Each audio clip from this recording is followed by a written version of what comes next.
amis, chers compatriotes. Merci de votre accueil, toujours si amical, si chaleureux. Quel plaisir, évidemment, pour moi de vous retrouver une nouvelle fois à Brachet, cette belle commune de France chère à notre cœur, où cette année, j'ai souhaité donner à notre rencontre une signification particulière.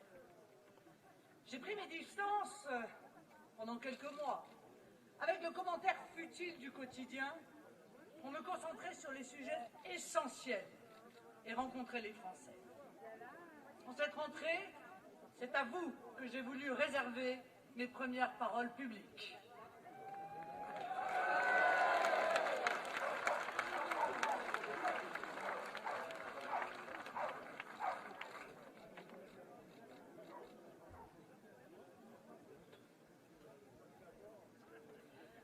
Brachet, c'est un petit échantillon du peuple, mais à travers qui je peux m'adresser au peuple tout entier pour dire mon attachement à la France rurale, la France de nos terroirs, à cette France oubliée et pourtant généreuse et travailleuse, celle qui n'encombre pas les titres du 20h, celle qui souffre en silence, celle qui paye sans rien dire, celle qui subit sans casser, mais reste fière et n'abdique pas.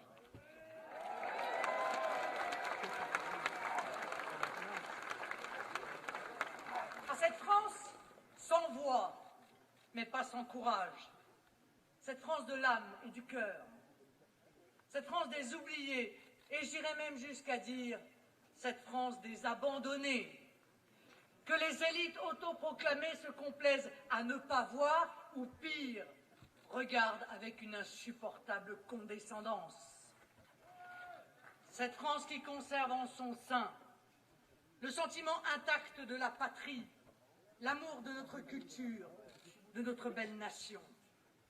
À travers vous, à Brachet, c'est à cette France qu'on appelle profonde et que je préfère qualifier de profondément patriote que je veux rendre hommage. Un hommage respectueux, admiratif et reconnaissant.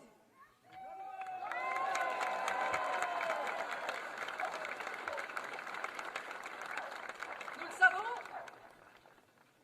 comme souvent dans les moments tragiques de la tumultueuse histoire de France, le sursaut national vient du peuple.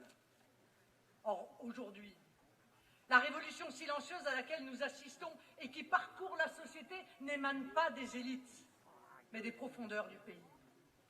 C'est ce grand mouvement qui va conduire au remplacement de la classe politique, parce que nous sommes à la fin d'un cycle, et qu'au bord de l'abîme, c'est toujours l'esprit de la France éternelle qui doit prendre le dessus. Parce que vous le sentez, notre France est à la croisée des chemins, et que vous souhaitez la sortir de l'ornière. Ce grand basculement politique, vous l'organisez avec la modestie et l'opiniâtreté des femmes et des hommes de devoir. Soyez remerciés et honorés d'avoir su garder intacte la capacité de dire non, la force d'impulsion, le courage de l'engagement, la détermination qui naît, je le sais, de la certitude du juste et du vrai. C'est cette France des patriotes que je suis venu saluer ici. Elle vient inlassablement rappeler à tous que notre pays doit sans attendre retrouver la voie du redressement et demain, je le crois, de la grandeur et de la puissance.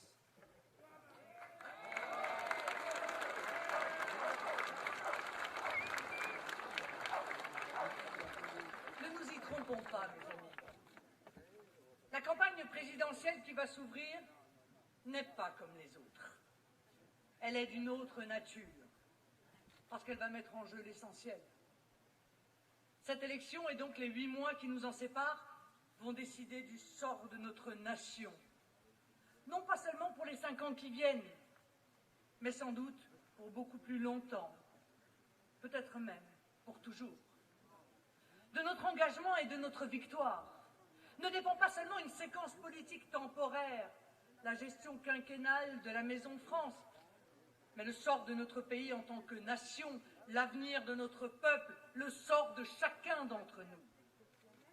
aucun Français ne sortirait indemne d'un effondrement de notre nation et de la disparition de notre liberté de peuple. En ces heures ô combien douloureuses pour notre pays, où il serait plus confortable de cacher la vérité, de laisser prospérer les illusions, je manquerais à mon devoir si je ne le rappelais pas. En dépit des événements récents qui sont terribles, c'est avec conviction que je vous le dis, notre génération de Français porte une responsabilité éminente devant l'histoire. C'est là, dans les circonstances tragiques, que la politique doit retrouver sa véritable noblesse. Les politiques sont appelés à s'extraire des intrigues, des postures et des mensonges pour conduire le pays sur d'autres voies que les routes sans horizon, pour reprendre la formule du général de Gaulle.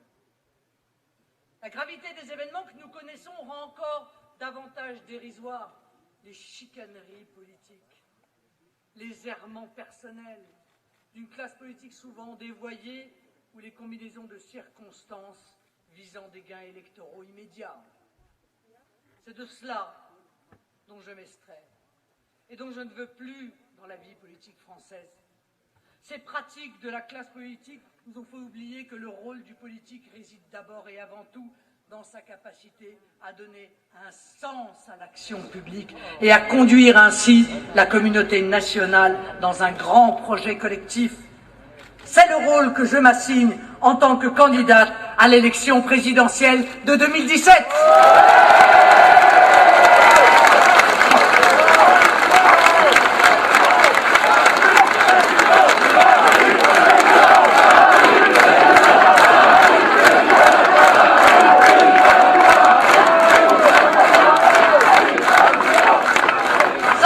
Pas échappé.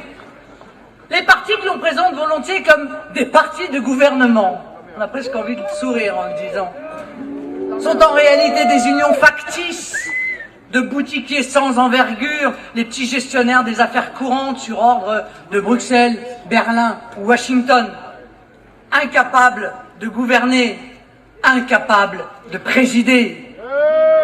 Comment ceux qui nous ont conduits à la faillite pourraient-ils nous faire croire qu'ils sont les hommes d'une situation tourmentée? Le président de la République n'est pas l'administrateur d'un espace géographique sur lequel évolueraient des habitants interchangeables. Il ne doit pas avoir pour seule obsession de durer et pour seule ambition sa réélection.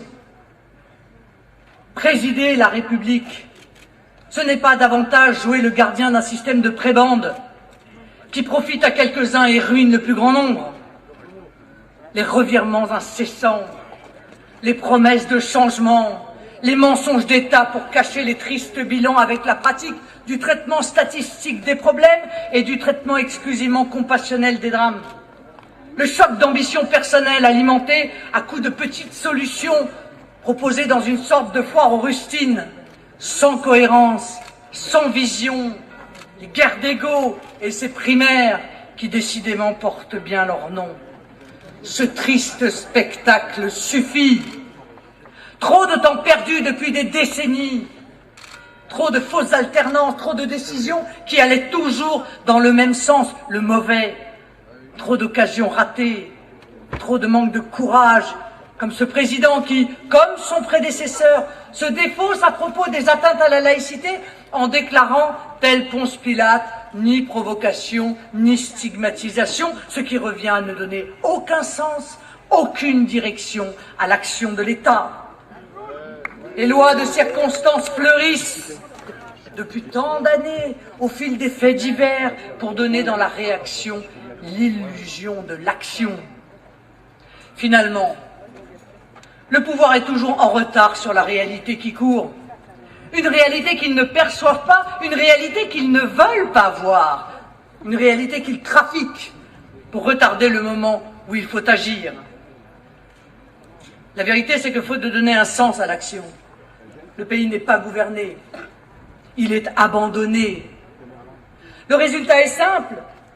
La France est condamnée à subir, les Français deviennent spectateurs, inertes et désolés de leur propre souffrance, les usines et les exploitations ferment, les files de chômeurs s'allongent, les zones de non-droit se font de plus en plus impénétrables.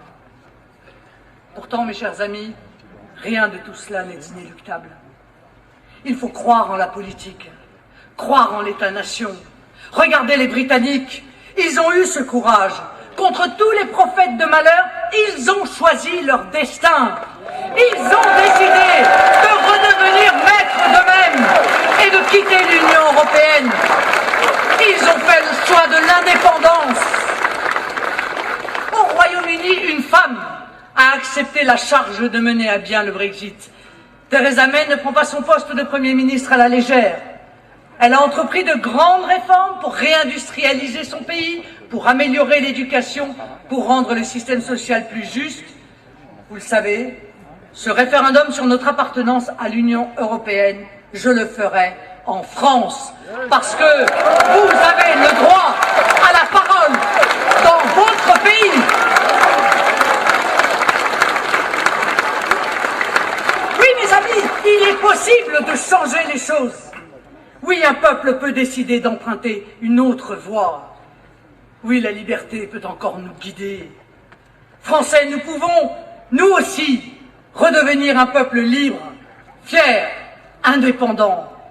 Nous pouvons rendre à la France sa vraie place dans le monde. La France n'est pas la France sans la grandeur.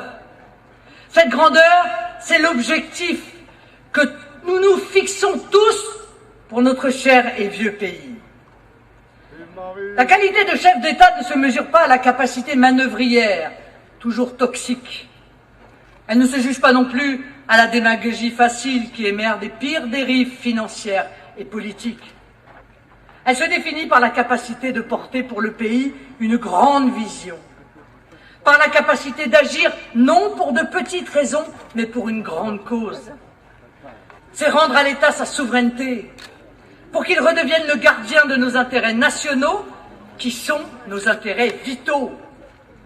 Voir juste, voir loin, voilà ce qui importe. Pour notre part, il n'est tout de même pas abusif de constater que les patriotes ont fait la preuve de leur clairvoyance et de leur courage. La liste est très longue des sujets et des propositions que j'ai mis dans le débat public et qui trouvent aujourd'hui un écho considérable parmi les Français. Le problème de l'immigration de masse, qui avec la complicité de l'Union européenne devient jour après jour une véritable submersion. La montée du fondamentalisme islamiste que j'analysais dès 2008 en un nouveau totalitarisme du XXIe siècle.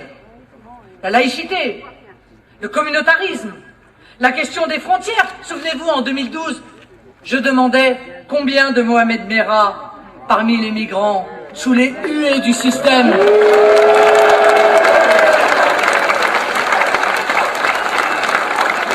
La mondialisation sauvage que d'aucuns annonçaient heureuse et qui, nous le prédisions, allait devenir un cauchemar, source effroyable d'inégalités entre les hommes et entre les territoires, ou encore la dérégulation, vous savez, l'obsession des ultralibéraux intoxiqués par la doxa de l'Union européenne, aboutissant au chômage de masse, au salaire de misère, aux petites retraites, à la destruction du service public, à la précarisation généralisée, jusqu'à cette fameuse loi El Khomri qui enlève tant aux salariés sans rien donner aux entreprises.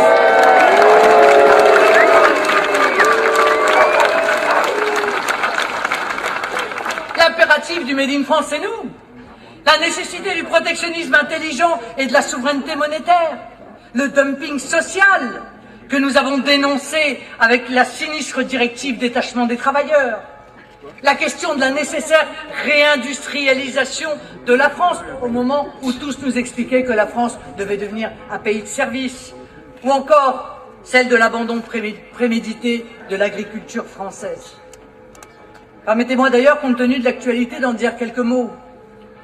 Regardez le monde qui nous entoure. Et dites-moi s'il est vraiment prudent de sous-traiter notre souveraineté agricole et alimentaire, c'est-à-dire notre capacité à nous nourrir correctement à d'autres pays, sous prétexte que la main-d'œuvre y est moins chère, voire ravalée au rang d'esclaves, et que les marges des multinationales y sont plus importantes. Non. 10 fois non. La France Pays qui maîtrise depuis des siècles l'ensemble des productions agricoles, dont les savoir-faire sont reconnus dans le monde entier, dont les exportations faisaient la fierté, a vocation à retrouver son rang dans son domaine et doit cesser de tout miser sur l'importation. Et pourtant, sous la férule de la Commission européenne, au nom d'une soi-disant loi du marché, en réalité incarnée par les intérêts d'une poignée de multinationales et de financiers, désormais occupés à délocaliser la production tout en ponctionnant les marges confortables dans les pays qui contribuent à ruiner, c'est l'inverse qui se produit sous les yeux ébahis de nos paysans et de l'ensemble des Français. Plutôt que d'investir sur la puissance de l'agriculture française, on préfère, au nom de dogmes éculés, détruire des centaines de milliers d'emplois, ruiner des dizaines de milliers d'exploitations et laisser à l'abandon nos belles campagnes. La ruralité a toujours été au cœur de mon engagement politique. Et nous lançons dès aujourd'hui, sous la direction de Paul Hansen-Quintat, un nouveau collectif spécialement tourné vers les campagnes et les thématiques qui leur sont propres. Relations entre les usagers de la campagne, les chasseurs, les pêcheurs, les propriétaires, les forestiers, les sportifs, mais aussi les patrimoines ruraux, mais aussi le patriotisme économique dans les campagnes, mais aussi les maires ruraux suradministrés, les écoles rurales dont jamais personne ne parle, ou encore les déserts médicaux.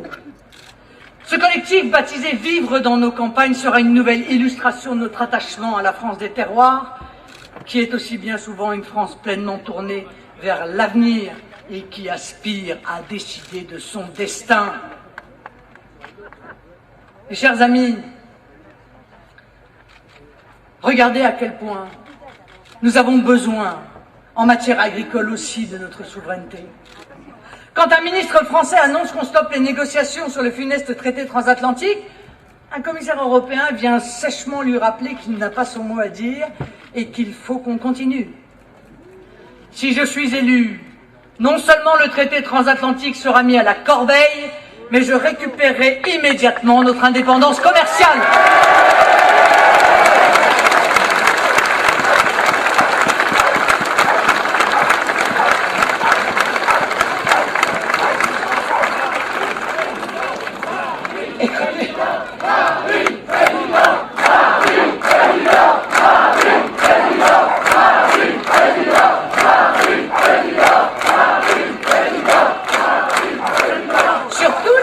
Mes chers amis, que je viens de lister, l'ensemble des responsables de la classe politique française ont changé d'avis 10 fois.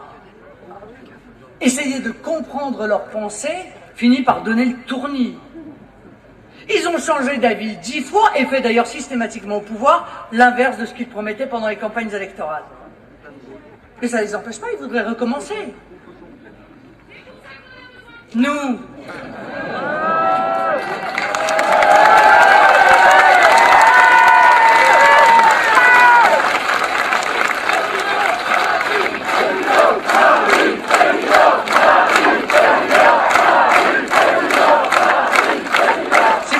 mes amis, c'est parce que nous sommes cohérents, pugnaces et courageux. D'ailleurs, nous avons été les seuls à affronter depuis bien longtemps le politiquement correct, qui, au nom d'un prétendu antiracisme, qui est en fait foncièrement raciste, faisait tranquillement avancer le concept délétère de communautarisme. Une idée corrosive, inspirée du modèle anglo-saxon, une vision de notre société contraire à nos principes républicains qui aboutit au délitement du pacte social. Jamais on n'a autant parlé de communauté qu'aujourd'hui. Toutes les occasions sont bonnes pour nous habituer aux mots. L'objectif est de nous assigner les uns et les autres à résidence communautaire. Communauté régionale, communauté religieuse, communauté de tout ce qu'on veut, tout ce qu'on peut imaginer, mais jamais française.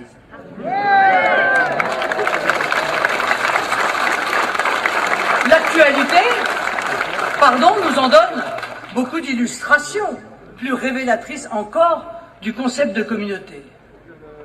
Un prêtre est égorgé dans son église et les médias évoquent le choc dont, je cite, la communauté catholique. Comme si l'horreur d'un tel acte ne frappait pas tous les Français. Une bande d'islamistes tente de s'approprier une place par la violence à Cisco, et voilà que la presse parle de tensions intercommunautaires entre communauté maghrébine et communauté corse. Comme si les Corses, en Corse, étaient une communauté parmi d'autres. Alors, à quand la communauté bretonne en Bretagne, la communauté savoyarde en Savoie, peut-être même la communauté calaisienne à Calais? Un Asiatique est assassiné à Aubervilliers sur fond de racisme. Et ce meurtre devient dans les médias une affaire de la communauté asiatique. Comme si le meurtre de cet homme ne bouleversait pas la nation tout entière et n'appelait pas une réprobation morale de tout le pays et une réaction sans faiblesse de l'État.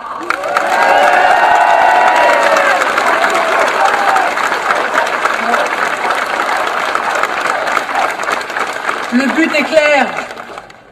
Il vise à fragmenter la nation en communautés distinctes, dont certaines ne manqueront pas de devenir antagonistes. Elles seront incitées à revendiquer chacune des droits particuliers, puis à terme une législation spécifique pour ses membres, faisant revenir la France au temps primitif où la loi applicable à chacun était fonction de son origine. Je dis qu'il s'agit là d'une régression du droit et des principes de notre civilisation. Je dis que notre position est sans ambiguïté et n'a jamais varié. Quelle que soit l'origine, la couleur de peau, l'opinion, l'orientation sexuelle ou la religion, nous nous reconnaissons pour les citoyens, tous égaux entre eux, qu'une seule communauté, la communauté nationale.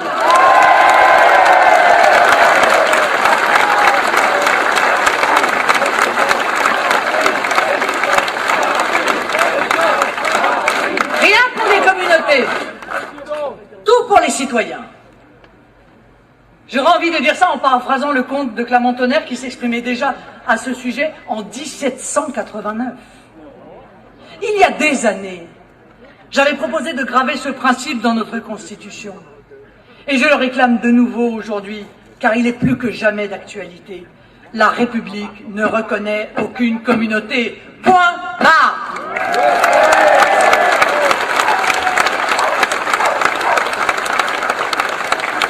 Conséquence directe du communautarisme, notre République doit faire face à une autre offensive, l'islamisme. C'est l'islamophobie qui sert de bouclier aux islamistes, parfois déguisés en association ou en collectif. Si vous vous opposez aux provocations vestimentaires d'une minorité extrémiste, vous êtes islamophobe. Si vous rappelez que la laïcité exige des religions un devoir de discrétion et de retenue dans la sphère publique, vous êtes islamophobe. Je le redis avec force, c'est la mission du politique de ne pas plier, de faire sereinement l'analyse de ces stratégies de culpabilisation organisées, d'en dénoncer les mécanismes et de les désamorcer.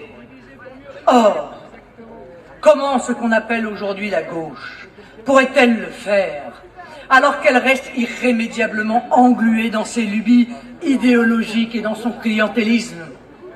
Et comment ce qu'on appelle encore la droite pourrait s'y opposer, elle qui reste si fondamentalement obnubilée par sa peur de heurter le politiquement correct et les puissances financières, parfois salafistes qui la sponsorisent? Suivez mon regard.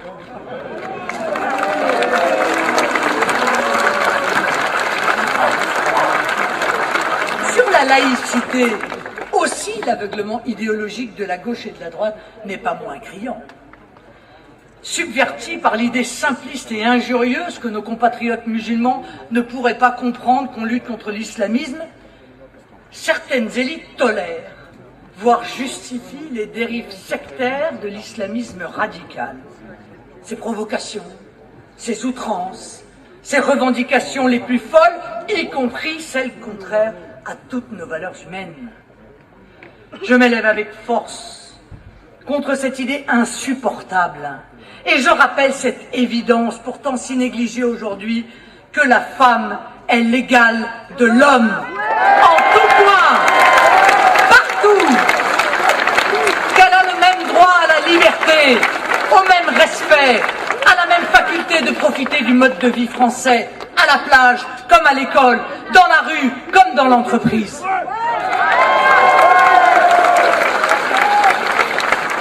Ainsi, on voit une caste qui a vu tous ses dogmes s'affaisser au fil des décennies, professer que la liberté justifierait la relégation de la femme derrière des tissus. Or, on le sait, cette ségrégation, bien sûr pour l'instant vestimentaire des femmes, ouvrira ultérieurement la porte à une relégation physique, puis juridique. Déjà dans certains lieux, des groupes religieux entendent interdire certaines tenues comme la jupe. À quand l'interdiction du maquillage, puis l'interdiction de paraître en public? Comme je vous le disais, ce qu'on appelle la droite n'est pas en reste, elle, qui ces dernières décennies a tant de fois fait des promesses de fermeté en période électorale qu'elle a consciencieusement trahi une fois au pouvoir. La plupart de ces élus sont enfermés dans leurs petits arrangements locaux. Croyez ce que je raconte dans les médias, mais ne venez surtout pas voir ce que je fais dans ma ville. Tout le monde le sait. Comme avec les caïds de cité, une multitude des maires les républicains frayent avec les islamistes locaux pour acheter des voix aux élections et la paix civile entre les deux.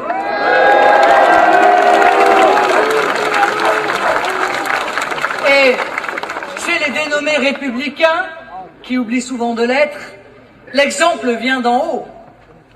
Le journal Marianne nous révèle que début août, Nicolas Sarkozy a fait un déplacement au Maroc pour rencontrer secrètement le roi d'Arabie Saoudite et l'assurer de sa bienveillante amitié.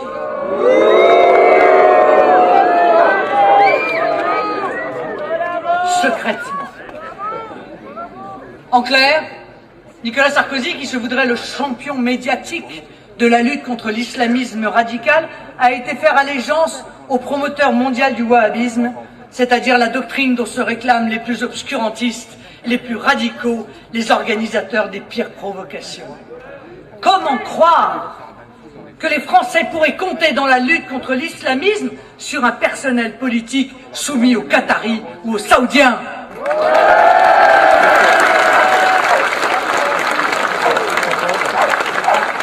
L'estime ne peut être où la vertu n'est pas. C'est pourquoi tous ces politiques, tous ces sortants, je les ai discrédités pour mener le combat.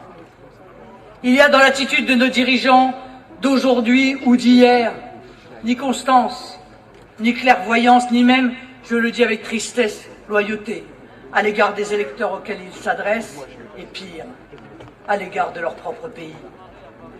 La véritable question est, ne sommes-nous pas, parfois, davantage victimes de nos politiques que des événements en eux-mêmes? La lucidité, le courage, la détermination et l'esprit de résistance sont des qualités que je ne décèle chez aucun des candidats potentiels issus du système et dont je vous dis que parmi nous, parmi les patriotes, elles guident toute l'action et l'engagement politique.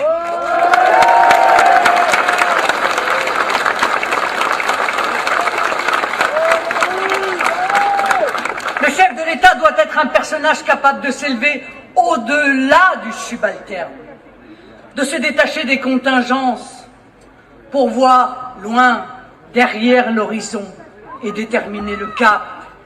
Je dis que présider, c'est prévoir pour anticiper.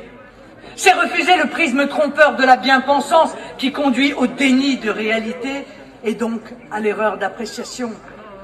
C'est avoir la force de se détacher des féodalités de tous ordres pour ne voir et donc ne défendre que l'intérêt public. Je dis que présider, c'est conduire une nation vers son unité, vers sa prospérité, vers son rayonnement politique et culturel. C'est œuvrer pour qu'aucun de nos compatriotes ne soit laissé sur le bord du chemin. Je dis que présider, c'est se comporter en chef de l'État, c'est-à-dire œuvrer pour que l'État ne fonctionne pas pour une faction ou parfois pour lui-même, qu'il ne fonctionne pas contre le peuple comme c'est trop souvent le cas aujourd'hui, mais qu'il n'ait comme seul moteur et guide que l'intérêt national. Je dis que présider, c'est se sentir le gardien d'un pays, d'une nation, des valeurs de la civilisation française, de la Constitution, c'est-à-dire une longue et patiente construction humaine et juridique qui est le cadre de vie et d'épanouissement d'un peuple, de notre peuple. Mais présider réellement nécessite d'être libre. Ce qui, vous le savez, n'est le cas d'aucun de mes adversaires présumés et qui fait de moi, j'ose le dire, une exception dans cette élection présidentielle.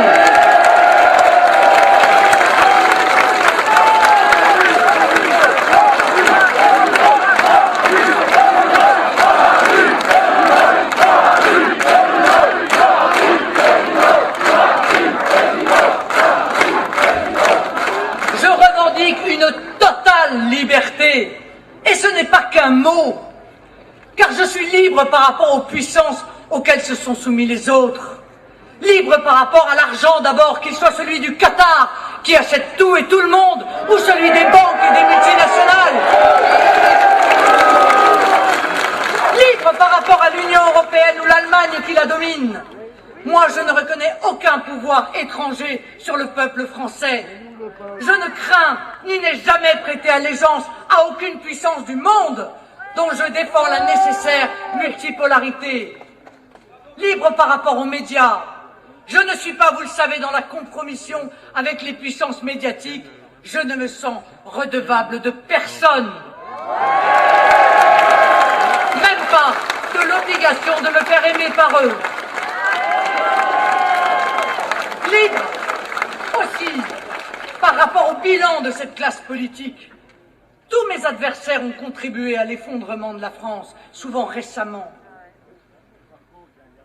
Ils continuent pourtant à mentir et à entraîner le pays dans la ruine. Prenez l'euro, tiens, un exemple qui est extrêmement parlant. Regardez ce qui se passe. Tous les concepteurs de l'euro, à droite comme à gauche, avouent maintenant en privé qu'ils ont fait une grosse erreur, que leur rejeton est un désastre, qu'il est une des explications des petites retraites, des petits salaires, du chômage de masse, mais jamais ils ne l'avoueront au public. Pourquoi? Mais parce que ce serait reconnaître qu'ils se sont trompés. Et pire, qu'ils trompent depuis des années les Français. Même chose sur l'intervention désastreuse en Libye en 2011. Tous admettent aujourd'hui que j'avais raison, qu'il ne fallait pas s'y prendre ainsi, mais combien le diront? Et mieux, proposeront de corriger le tir? Aucun. Chômage, dette, terrorisme, école, sécurité, santé. Mais je pourrais multiplier les exemples.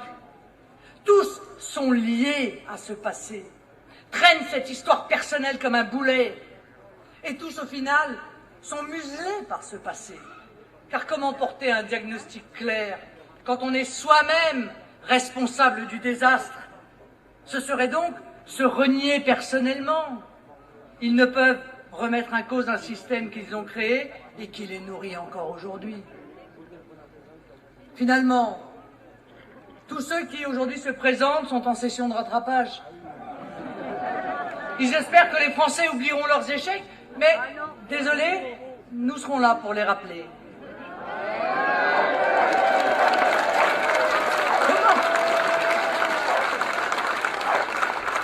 Comment imaginer alors que les Français aient envie de remettre à l'Élysée quelqu'un qui aurait déjà si lourdement échoué? Oui, je suis libre. Libre par rapport aux ambitions des uns et des autres. Je ne concours pas, vous l'imaginez bien, pour être au final ministre ou Premier ministre d'un tel ou un tel. Je suis là pour porter ma propre vision et pas celle de quelqu'un d'autre. Ce sont mes opinions, partagées par une part croissante du peuple français, que je défends.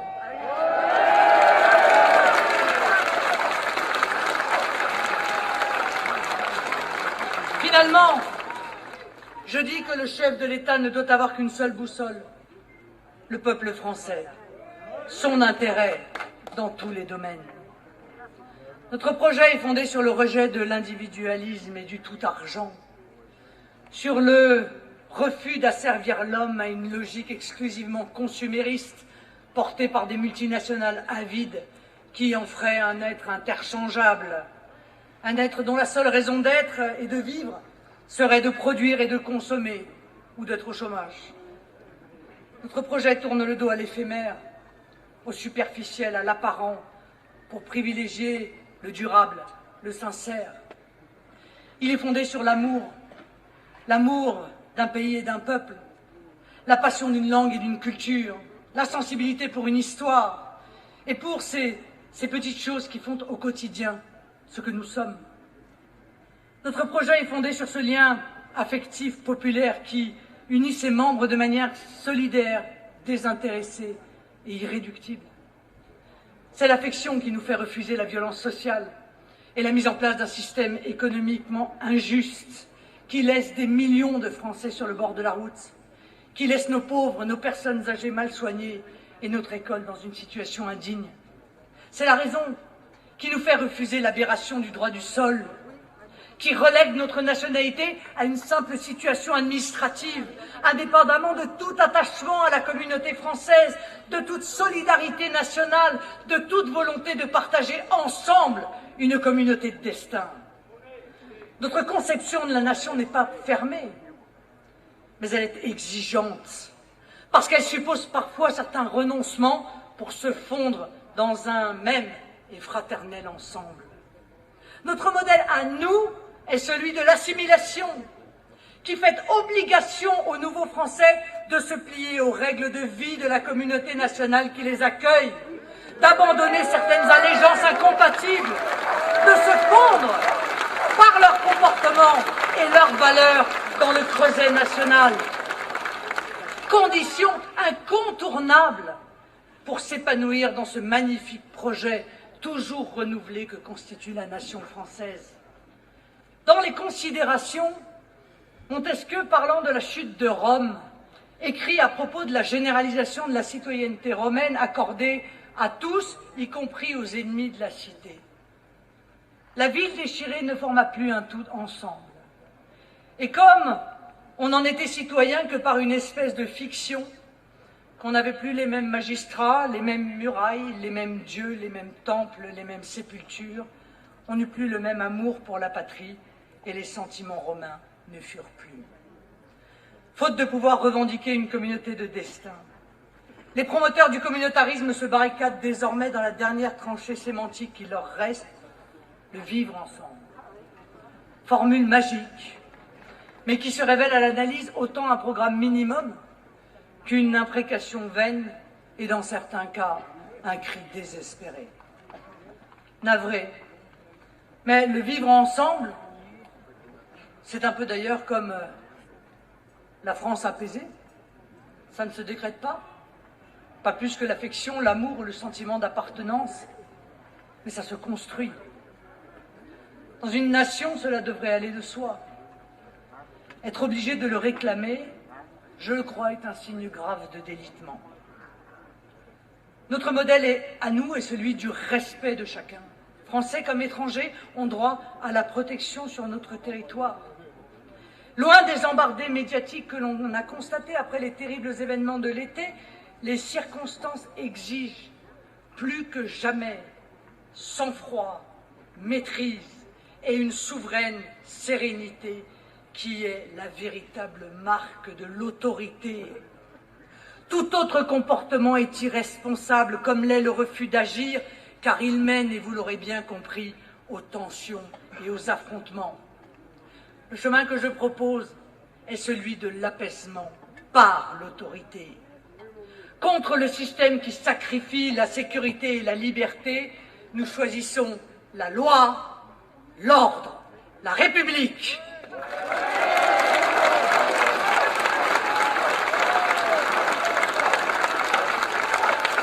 Nous sommes partisans de l'état de droit. J'ai d'ailleurs rappelé à l'ensemble de la classe politique que nous en sommes les seuls partisans, puisque nous pensons qu'il faut commencer par le rétablir sur tout le territoire. Il faut en finir avec le laxisme, les zones de non-droit, la tyrannie des caïds locaux, parmi lesquels l'islamisme recrute, les décisions de justice pas prises ou pas appliquées. Il faut faire cesser les impunités incompréhensibles qui donnent le sentiment que les rigueurs de la loi ne s'imposent qu'aux honnêtes gens. L'autorité ne doit pas faiblir, tout particulièrement dans la guerre d'usure qui nous est menée. L'autorité de la puissance publique ne tiendra son efficacité que d'un exercice serein, constant, assumé et juste. Elle s'exercera par le bras d'un État dont l'autorité et les moyens d'action seront restaurés. Un État auquel des directives précises et claires seront données. Un État qui sera le levier légitime de la volonté du peuple et qui, en conséquence, sera totalement soutenu par l'autorité politique, notamment dans ses missions régaliennes. La logique comme l'efficacité doivent nous conduire à mettre notre diplomatie libérée de l'OTAN en accord avec nos objectifs politiques et militaires.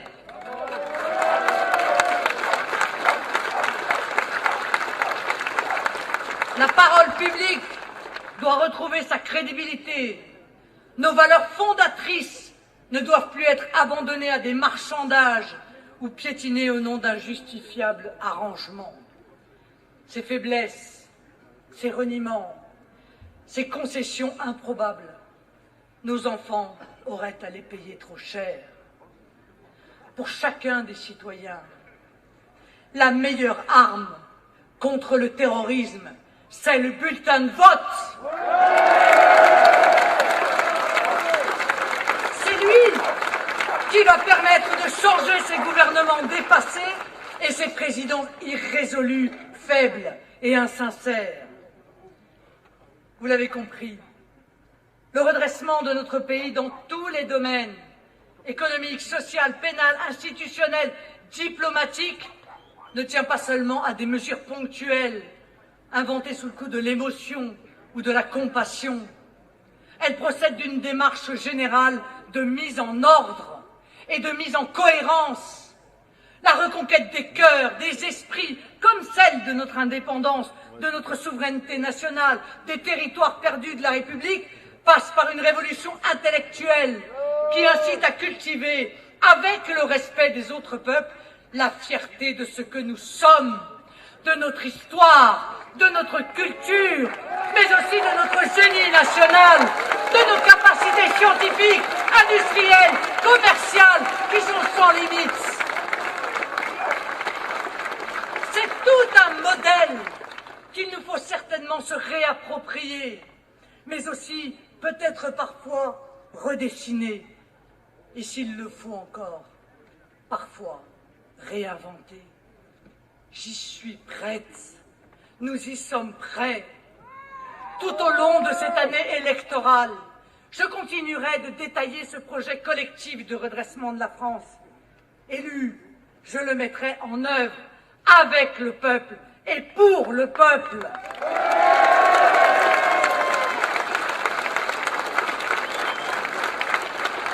Mes amis, la tâche qui nous attend est immense. Les difficultés terribles, mais surmontables. C'est pourquoi je suis confiante. Je crois au sursaut national parce que je crois à la raison, parce que j'ai confiance dans le peuple. Je crois, je sais que la dynamique du peuple français est en marche. Nous allons gagner. Parce que pour le peuple, pour la France, pour le pays, il est impératif de gagner.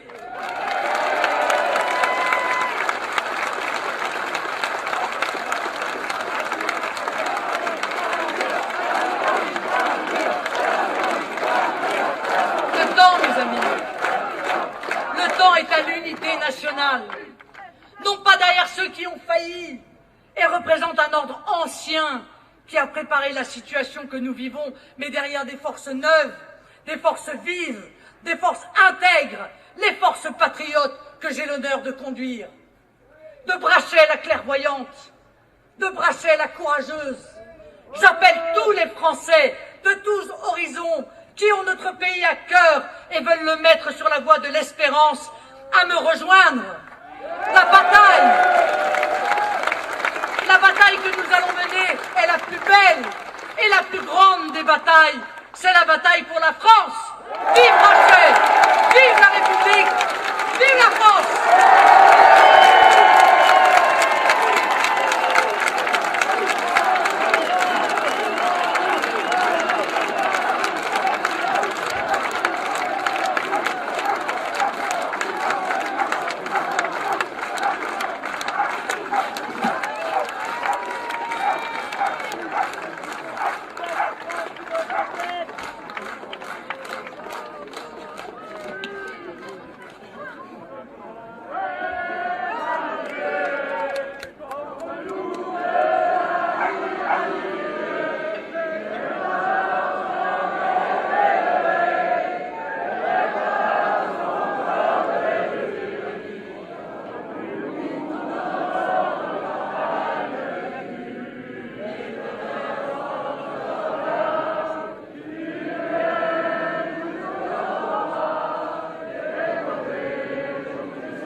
à bracher, vous avez toujours un pas d'avance.